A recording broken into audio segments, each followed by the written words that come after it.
রিহানের শরীর থেকে আসমানি রঙের হসপিটালের পোশাকটা খুলতেই থমথম খেল মীরা। লজ্জায় অস্বস্তি মাথা নত করে। বলিষ্ঠ শক্তপোক্ত চওড়া বুকটা ঘন কালো পশম ভর্তি। মীরার মাথা ঝিমঝিম করে। সেকেন্ড সময়ে দেখা সেই দৃশ্য মীরার চোখের সামনে এখনো ভাসছে। রিহান মীরার অবস্থা দেখে গভীর দৃষ্টিতে তাকিয়ে থাকে মেয়েটার নতজানু করে রাখা মুখের দিকে। মীরা চোখ তুলে না তাকিয়ে বেড থেকে কালো রঙের শার্টটা হাতে নিয়ে রিহানের পেছনে গিয়ে দাঁড়িয়ে শার্টটা পরিয়ে দিল। বোতাম লাগাতে এসে আরও লজ্জায় মিইয়ে যায় মেয়েটা। কাপা কাপা হাতে বোতাম লাগিয়ে শেষ করে সরে যাওয়ার জন্য উদ্যত হতেই রিহান ওর হাত টেনে ধরে। হাতের উল্টো পিঠে চুমু খেল। মীরার শরীর শিরশির করে উঠল। রিহান কিছু বলবে তার আগে হুড়মুড়িয়ে কেবিনে বেশ কয়েকজন প্রবেশ করল। মীরা চমকে উঠল, দূরে সরে গেল রিহানের কাছ থেকে। অপ্রস্তুত হলো সবাইকে দেখে। আতিক চৌধুরী এসে রিহানকে জড়িয়ে ধরল। রিহান মৃদু হাসল, বলল, কিছু হয়নি মামা। আতিক চৌধুরী রিহানকে জড়িয়ে ধরে রেখেই শুধালো, সেটা তো দেখতেই পাচ্ছি। শিশির এসে মীরাকে জড়িয়ে ধরে। কাল রাতেই খবর পেয়েছে সবাই, বিয়ে করেছে রিহান। আতিক চৌধুরী রিহানকে ছেড়ে মীরার দিকে ঘুরে দাঁড়ালো। মীরাও অপ্রস্তুত হলো। আগে কখনোই নেতা সাহেবকে এভাবে সামনাসামনি দেখা হয়নি, তবে গ্রামে ওনার কথা সবাই বলে, বেশ ডাকনাম তার। তাই কিছুটা অস্থির হয়ে পড়ল। কি বলবে, কি বলা উচিত মনে করতে পারল না। আতিক চৌধুরী হাসে। মেয়েটার সহজ সরল মুখে কেমন মায়া ভর্তি। বাচ্চা সুলভ ভাবটা এখনো যায়নি চেহারা থেকে। এই মেয়ে ভীষণ ভাগবতী। সে জানে এটা। তার ভাগ্নে মেয়েটাকে কি পরিমাণ ভালোবাসে ধারণীতীত মেয়েটার। অধরে হাসি রেখে ফুটে ওঠান রিহান। আর চোখে থাকলো। মনে মনে অবাক হলো, মামার কত বড় লস করেছে সে। তারপরও মানুষটার বিন্দু পরিমাণ রাগ ক্ষোভ নেই। আতিক চৌধুরী মীরার মাথায় হাত রাখে, বলল, কালকে আসার ইচ্ছা ছিল, যাই হোক সেসব কথা বাদ। নতুন জীবনে পথ চলা দীর্ঘ ও সুখময় হোক, সুখী হও দুজন।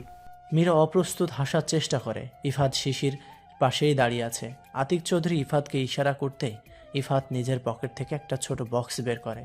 আতিক চৌধুরীর সামনে খুলে ধরতেই সেটার ভেতর জলজল করে উঠল এক জোড়া ডায়মন্ডের চুড়ি। মীরার চোখে লাগলো আলোটা, অবাক হয়। শিশির মীরার হাত এগিয়ে সামনে আনে। আতিক চৌধুরী সেগুলো মীরার হাতে দেয়।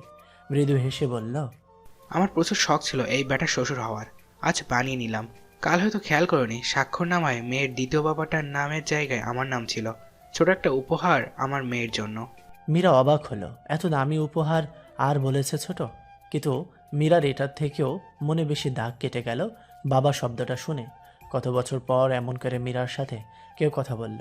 মীরা আবেগী হলো, চোখ টলমল করে। আতিক চৌধুরী সেটা দেখে আলতো হাতে জড়িয়ে ধরে মীরাকে মাথায় হাত বুলিয়ে দিল। হসপিটালের সব ফর্মালিটি পূরণ করে সকাল 9টার মধ্যে বেরিয়ে এলো সবাই। আতিক চৌধুরী এসেছে ভোরে, আবার চলে গিয়েছে 8টার দিকে। সাথে গার্ড নিয়ে আসেনি, শুধু নিজের বিশ্বস্ত এক কর্মচারী নিয়ে এসেছে। তাই ব্যাপারটা জানাজানি হওয়ার আগেই তিনি আবার ঢাকা ফিরেছে। ইব্রাহিম শেখ এসেছে, তবে তিনি হসপিটাল থেকে অফিস চলে গিয়েছে। সাথে এমন শিশির আর ইফাদ। গাড়িতে ইফাদ ড্রাইভিং সিটে বসলো। ওর পাশে শিশির। মন না চাইতেও বসতে হয়েছে। কেমন জানি এখন আর আগের মতো পুরুষটার সামনে থাকতে ইচ্ছে করে না। মানুষটাকে দেখলে বুকের ভেতর অনল যেন দাউ দাউ করে জ্বলে ওঠে। আসার সময় বাবার সাথে সে পেছনের সিটে বসেছিল, তবে এখন সেটা সম্ভব নয়। অগত্য বাধ্য হয়ে সামনে বসতে হয়েছে। মীরা রিহানকে গাড়িতে বসার জন্য তড়িঘড়ি করে দরজা খুলে দিতে গিয়ে মাথা দরজার সাথে বেশ জোরেই ধাক্কা লাগলো। মেয়েটা ব্যথার চোটে নাক লাল হয়। রিহান ক্ষেপে উঠল, ধমক দিয়ে বলল, মরে যাচ্ছি না আমি, সুস্থ আছি। তোকে কে বলেছে এত বড়দের মতো ব্যবহার করতে? মীরা রেখে তো ব্যথা পেয়েছে, তার উপর রিহান ভাইয়ের ধমক। মেয়েটার কান্না যেন ভেতর থেকে উপচে পড়তে চাইল, তবে কান্না করলো না। গাড়িতে বসে মাথা নিচু করে রাখলো। রিহান আর চোখে ব্যাপারটা লক্ষ্য করলো, তবে পাত্তা দিল না বিশেষ। বরং নিজের ঘাড় সামান্য কাত করে মীরার কাঁধের ওপর মাথা রাখলো। আরেক হাতে পেট জড়িয়ে ধরে ঘনিষ্ঠ করে নিজের সাথে মেয়েটাকে। মীরা চমকে উঠল। কালকে রাতের সেই ভয়াবহ দৃশ্য চোখের সামনে ভেসে উঠল। রিহান সারা রাত তাকে জড়িয়ে ধরেছিল। মীরার লজ্জায় প্রথমবারের ন্যায় কোনো পুরুষের বক্ষ দেশে সারা রাত তার একটু ঘুম হয়নি। কত শত কল্পনা জল্পনা করেছে। ভোরের দিকে যাও একটু চোখ লেগেছিল, তবে নার্স এসে ওষুধ দেওয়ার জন্য ডাকছিল, বিধায় ঘুমটা আর হয়নি। গাড়ি চলছে। রিহান নিজের একটা হাত মীরার কোলের ওপর রাখা, তার হাতের মুঠোর মীরার এক হাত। হসপিটাল থেকে শেখ বাড়ি পৌঁছাতে 10 মিনিটের মতো সময় লাগে। এই পুরোটা সময় রিহান চোখ বন্ধ করে মীরার কাঁধে মাথা রেখেছিল। শেখ বাড়ির গেইটে গাড়ি থামতে দুজন দারোয়ান বড় গেইটটা খুলে দিল, কিন্তু গাড়িটা রিহান বাড়ির ভিতর নিতে বারণ করলো। শিশি ও ইফাত দুজনে অবাক হয়। মীরার তেমন ভাবান্তর ঘটে না, যেন এটার জন্য সে আগে থেকে প্রস্তুত ছিল। শিশির মীরার মুখের দিকে তাকিয়ে ভাবভঙ্গি বোঝার চেষ্টা করলো, কিন্তু কিছু বুঝতে পারে না। রিহানকে জিজ্ঞেস করলো, মীরা যাবে না আমাদের সাথে?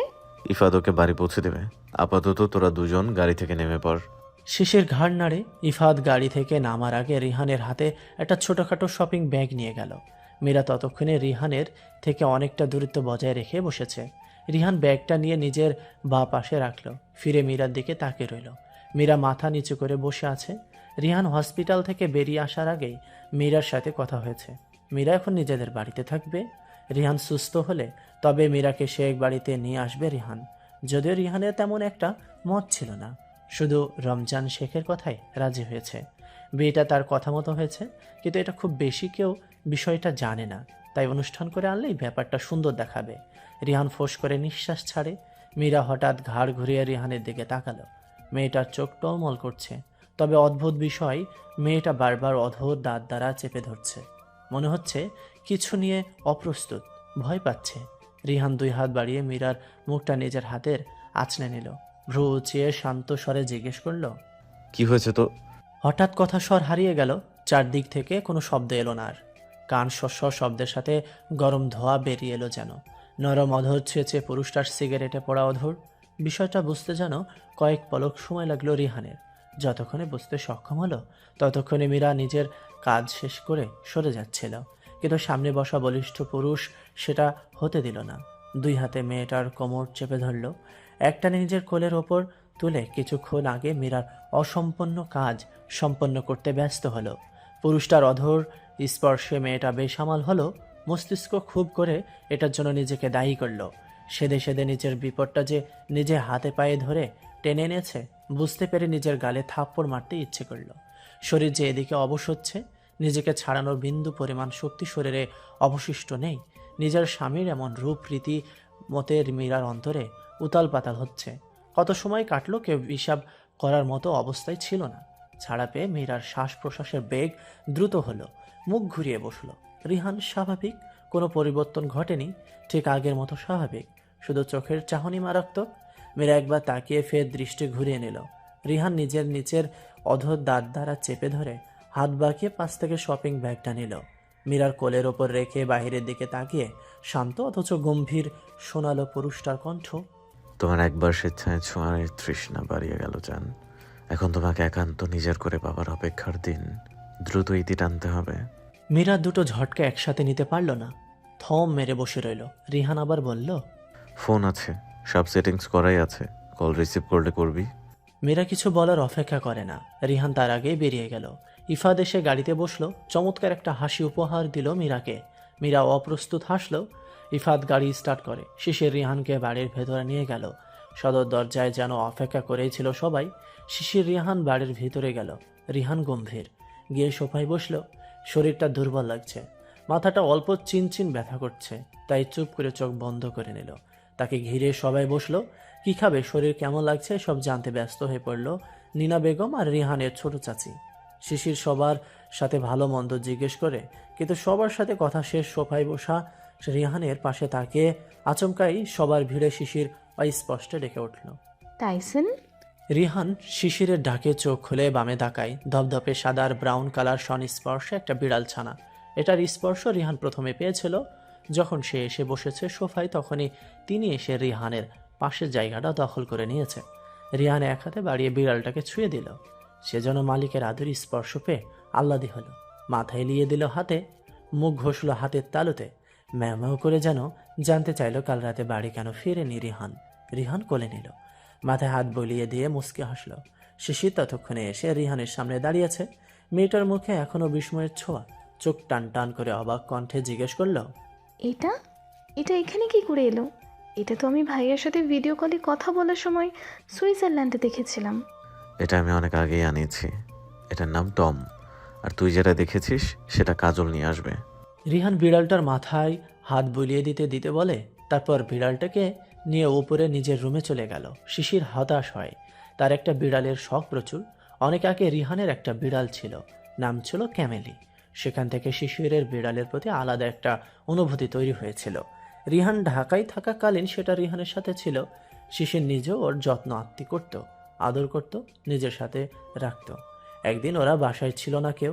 রিহানের রুমের বারান্দায় ছিল বিড়ালটা। ওর খাবার আর ওর থাকার বাস্কেট সব ছিল বারান্দায়। কিন্তু ওরা যখন বাসায় ফিরে আসে সেদিন বিড়ালটাকে আর কোথাও খুঁজে পাওয়া যায়নি। অনেক চেষ্টার পর কয়েকদিন পরে সেটা মৃত অবস্থায় একটা ডাস্টবিনে ময়লার সাথে পাওয়া যায়। আর এটা শরীরে ছিল অসংখ্য আঘাত, যেগুলো অন্য একটা বিড়াল করেছিল। কিন্তু এটা এখানে কিভাবে এলো সেটা কেউ আজও ভেবে পায়নি। তবে শিশিরদের বাড়ির পাশে একটা অ্যাপার্টমেন্ট একটা মেয়ের বিড়াল ছিল, সেটা ছিল হলো বেড়াল, আর দেখতেও বেশ বড় ছিল। সেক্ষেত্রে রিহান ভাই এটা ছিল খরগোশের ছানা।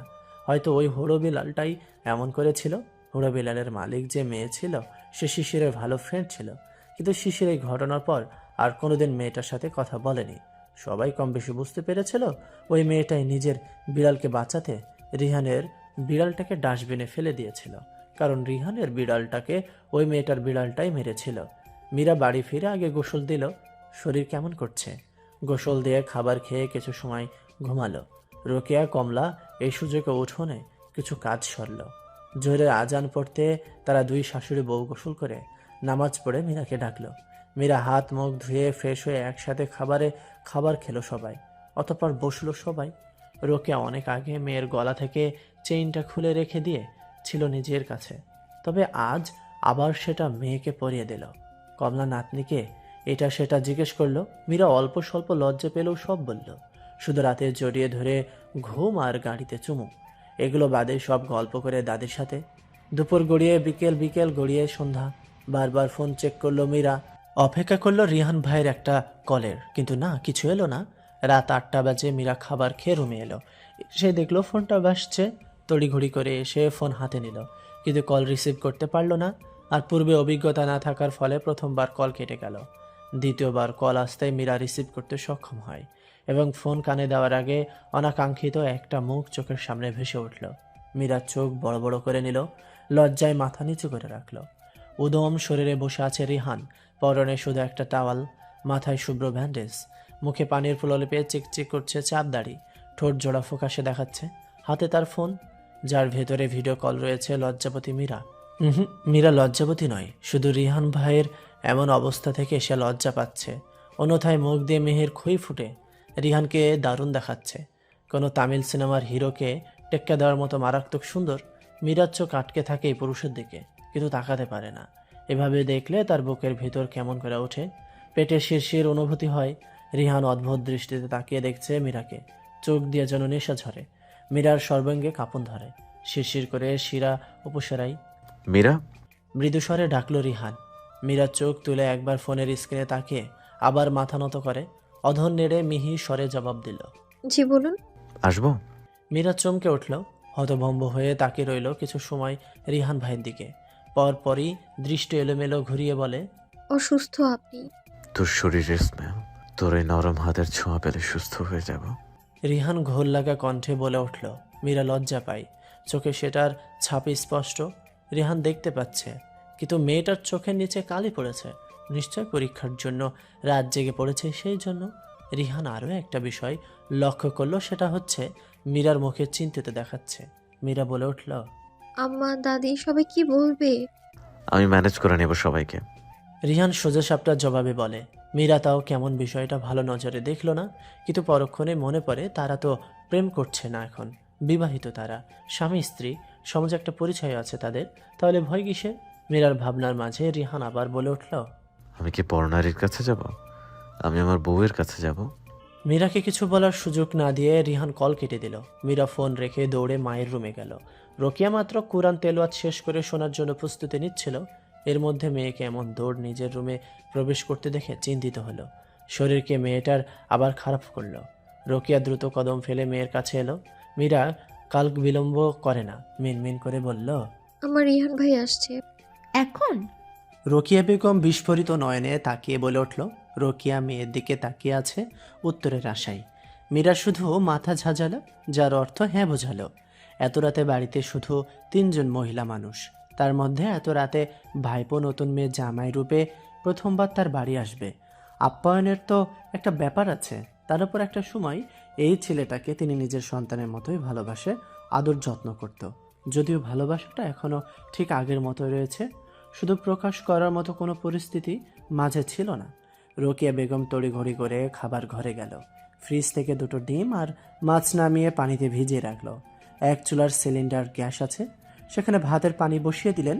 নিজে চাল নিতে নিতে মীরাকে বলল, হ্যালো বন্ধুরা, এই গল্পের নেক্সট পর্ব অলরেডি নতুন আরেকটি চ্যানেলে আপলোড করা হয়ে গেছে। তারপর 1 ঘন্টার video. So first comment box check করুন, লিঙ্ক পেয়ে যাবেন। ভুলবেন না কিন্তু। ধন্যবাদ। বারান্দা থেকে আরও একটা বৃষ্টির পানির বোতল নিয়ে আয়। মীরা এত সময় মাকে দেখছিল, কত তাড়াহুড়ো করে তার মা কাজ করছে। মীরার যেন সব স্বপ্ন মনে হচ্ছে। মীরা একবার চালের ড্রামের কাছে দেখল, সেখানে আর কোনো পানির বোতল নেই। তার মা বৃষ্টি হলেই বাড়িতে যত বোতল থাকে সবগুলোতে পানি ভর্তি করে রাখে, যার ফলে রাতে কিংবা পুকুর থেকে পানি আনার তেমন একটা ঝামেলা থাকে না। আর এমনিতেও গ্রামে গঞ্জের পুকুরের পানিগুলো প্রায় দূষিত হয়ে যায়। তারও যথেষ্ট কারণ থাকে, তাই বৃষ্টি হলে সেই পানি বোতল, ড্রাম কিংবা আরও বিভিন্ন পাত্রে সংগ্রহ করে রাখলে আরও ভালো হয়। মীরার মায়ের ভাত রান্না শেষ, মাছ ভুনা করার সময় মাঝেই গেইটে শব্দ হলো। রোকিয়া মেয়েকে চুলার কাছে দাঁড়াতে বলে গেট খুলতে গেল। মীরা কেমন আড়ষ্ট ভঙ্গিতে চুলায় মাছ নাড়তে লাগলো। মীরা খাবার ঘর থেকে শুনতে পেল রোকিয়া রিহানকে কিছু নিয়ে শাসাচ্ছেন। মীরা ভয় পেল, আবার কোনো গন্ডগোল হয়েছে ভেবেই মীরার ভয়ে গলা শুকিয়ে এলো। দ্রুত মাছ চুলা থেকে তুলে খাবার ঘর থেকে উকি দিয়ে বারান্দায় দেখতে চক্ষু কপালে উঠল। দুইটা ছেলে বারান্দায় হরেক রকম ফল মিষ্টির প্যাকেট রেখে আবার ফিরে যাচ্ছে। মীরার মুখ হা হয়ে গেল। এত কিছু সে একসাথে এই প্রথমবার দেখল।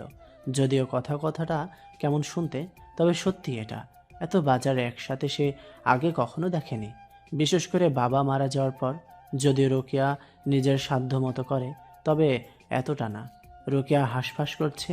রিহান বিষয়টা বুঝতে পেরে আর চোখে ওনার দিকে তাকিয়ে মেয়েকে হাসার চেষ্টা করে। হাতে তার টম, গায়ে একটা জ্যাকেট, তার নিচে একটা চেক শার্ট, মাথায় এখন শুধু একটা ছোট সাদা পট্টি লাগানো। কি মারাত্মক সুন্দর লাগছে পুরুষটাকে এতে।